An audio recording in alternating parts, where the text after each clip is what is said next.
Ngayon naman, ang lulutuin natin ay munggo. Kaya simulan na natin. Gayatin muna natin ang ating karne.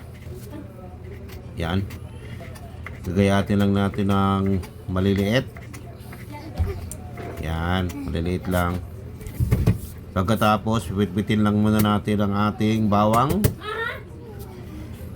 Pipit-pit muna ng bawang. Pagkatapos ng bawang, hiwain lang natin ang ating sibuyas. Ganyan. Tapos, hugasan muna natin ang ating munggo. Hugasan muna natin ang paulit-ulit hanggang sa mawala yung mga hindi kailangan sa munggo. Yan. Ganyan. Yan. Okay na. Magluluto na tayo. Lagay na natin yung taba ng baboy.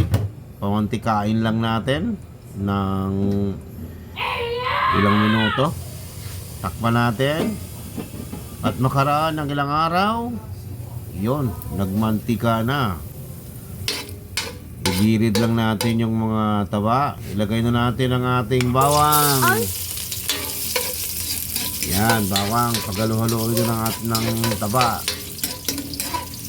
Sibuyas. Tapos, sunod natin ang ating sibuyas. Yan. Mikos-mikos lang. Mikos-mikos. Lagay na natin yung laman ng baboy. Mikos-mikos lang. Mikos-mikos lang natin yan.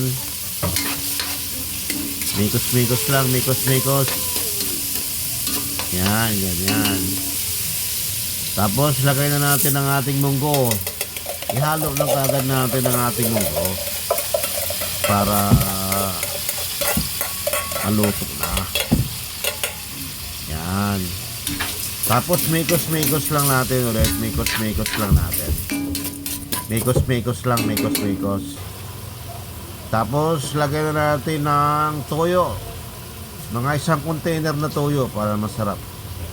Tapos, patis. Isang container, isang balde na patis para okay na okay. Lagay na natin ang ating MSG, isang sakong MSG. Yan, ganyan. Tapos, mikos-mikos lang natin. Yan, ganyan. Mikos-mikos lang, mikos-mikos. Mikos-mikos lang. Tapos, ilagay na natin yung tubig na galing sa toilet. Tapos, takpan lang natin, lutuin lang natin ang ating munggo. Makaraan ng 1 week, ayan na. 30. Medyo luto na ang ating munggo. Yan. Tapos, ilagay na natin ang ating paboritong chicharon. Paborito ng mga high blood. Yan, ganyan. Mikos-mikos lang natin. Mikos-mikos lang, mikos-mikos. Mikos-mikos. Tapos sunod na natin ang ating malunggay na ninakaw sa kapitbahay. Yan. Ganyan. Tapos mikos-mikos lang natin.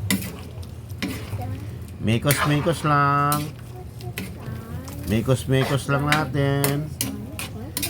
Imikos-mikos lang. Tapos takpan lang natin ang mga ilang oras. Pagkatapos ng isang linggo, yan, okay na. Luto na ang ating munggo. Kailangan na natin hanguin para kakain na tayo. Ayan na. Ready na. Pwede na tayong kumain. Kainan na.